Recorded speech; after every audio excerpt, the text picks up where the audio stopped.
on a eu un mineur non accompagné devenu créateur de mode. Et quand on voit son nom en ouvrant Libération et qu'il y a un petit encart avec les défilés d'aujourd'hui, Dior, Chanel et le nom de cette personne, bah ça fait toujours plaisir, oui.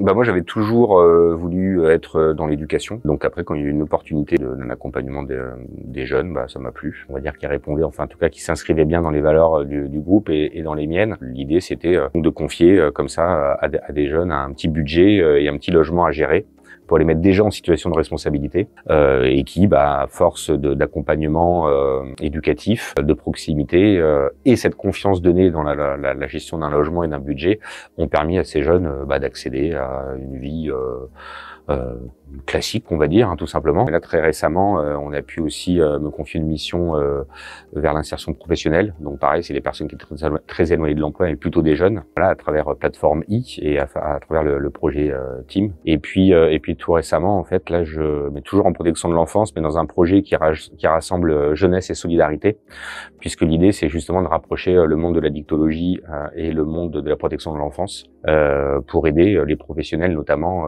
en protection de l'enfance, évidemment les publics accompagnés, jeunes et familles, à être mieux équipés, à mieux connaître les enjeux liés aux conduites addictives, pour mieux les accompagner, évidemment mieux prévenir aussi ces conduites addictives en protection de l'enfance. Donc là, c'est un projet qui rassemble les compétences de jeunesse et de solidarité, donc c'est très intéressant aussi à accompagner. Ça fait partie des valeurs du groupe SOS d'avoir un accueil plutôt inconditionnel à chaque fois. On est prêt à accompagner des jeunes, quelles que soient leurs difficultés, quel que soit leur statut. Ça, c'était intéressant depuis le début parce que nos structures accueillaient et des jeunes qui étaient orientés par la protection judiciaire de la jeunesse, donc qui pouvaient être suivis au pénal, et puis aussi des jeunes qui étaient juste accompagnés par l'aide sociale à l'enfance.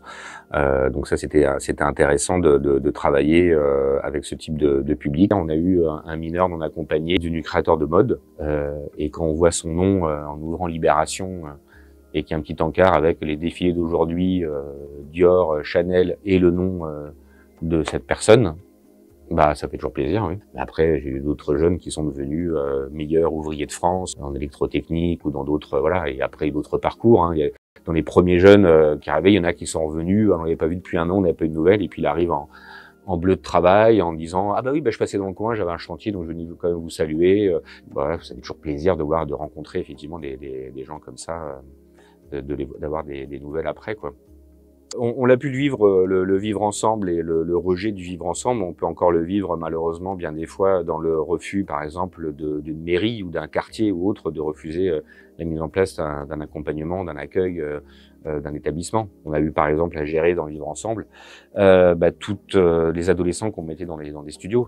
On mettait des jeunes qui n'avaient pas forcément encore tous les repères nécessaires à une belle vie en collectivité. Et malgré tout, il fallait bien les accompagner vers ce chemin pour que eux-mêmes aient les codes et sachent comment faire pour vivre harmonieusement dans leur immeuble avec leurs voisins. Et puis évidemment pour les voisins, pour accepter ces jeunes qui parfois pouvaient être un petit peu turbulents. Enfin voilà, donc il faut faire avec toutes les composantes de la société pour effectivement favoriser l'accueil et parfois l'éducation et le pas à faire est plus important pour les personnes déjà intégrées, pour justement avoir cette acceptation que du côté des personnes vulnérables qui finalement n'ont pas grand-chose à faire pour devenir aux yeux des autres des citoyens un modèle dans l'idée, quoi. Donc oui, effectivement, il y a un travail à faire des deux côtés pour que les personnes se rejoignent, on va dire, ou vivent ensemble harmonieusement.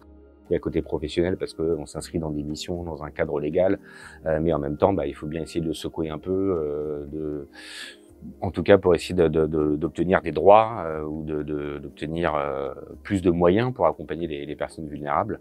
Non, je pense que, non, il n'y a pas forcément de valeurs professionnelles différentes des valeurs personnelles. Je pense que ça peut être aussi un marqueur au groupe SOS. On va pas s'asseoir sur ces valeurs. Au contraire, c'est quelque chose qu'on aurait plutôt à mettre en avant, ou en tout cas à faire attention qu'il n'y ait pas de différence justement entre notre positionnement professionnel et personnel.